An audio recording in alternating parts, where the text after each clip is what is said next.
ఎట్లాంటి వాడిని నేను? ఎవరిని? మారుతస్యవరసః పుత్రః. పర్వతాలను సైతం ఎగరగొట్టగలిగినటువంటి వాయుదేవుడి కుమారుడను నేను. అగ్నిదేవుడికి మిత్రుడైనటువంటి ఆ వాయుదేవుడు ఆకాశంలో ఎంత వేగంతో సంచరిస్తాడో నేను అంత వేగంతో సంచరించగలను. బలవాన్ అప్రమేయశ్చ. నాతో సమానమైనటువంటి బలపరాక్రమాలు కలిగినటువంటి వాడెవడు కూడా లేడు. తస్యాహం శీఘ్రగస్య మహాత్మనః. అంతటి వేగం, అంతటి గమన శక్తి నాకు ఉన్నది. ఉత్సహేయం హి విస్తీర్ణం ఆలిఖంతమివాంబరం మేరుం గిరిమసంగేన పరిగంతుం సహస్రశః. ఆకాశాన్ని తాకుతూ ఉన్నదా అన్నట్లుగా ఉండేటువంటి మేరు పర్వతాన్ని కూడా అవలీలగా వేల పర్యాయాలు నేను చుట్టి రాగలుగుతాను. బాహువేగ ప్రణుండేన సాగరేణాహముత్సహే సమాప్లావయితుం లోకం సపర్వత నదీ హ్రదం.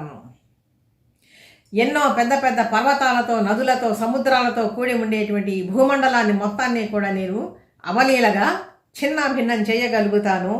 ఎక్కడా విశ్రాంతి అనేటువంటిది లేకుండా, మధ్యలో ఒక్క నిమిషం కూడా విశ్రాంతి లేకుండా ఆకాశ గమనం చేయగలుగుతాను నేను. ఉత్సహేయం అతిక్రాంతం సర్వాన్ ఆకాశ గోచరాన్.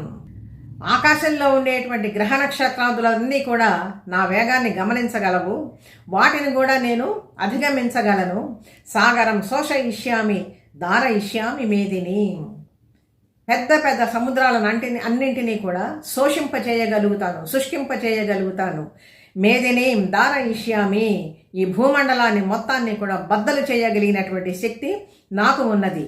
ఈ మహా పర్వతాలన్నీ కూడా ఉన్నాయి. వాటిని అన్నింటినీ కూడా నుగ్గు చేయగలిగినటువంటి శక్తి నాకు ఉన్నది.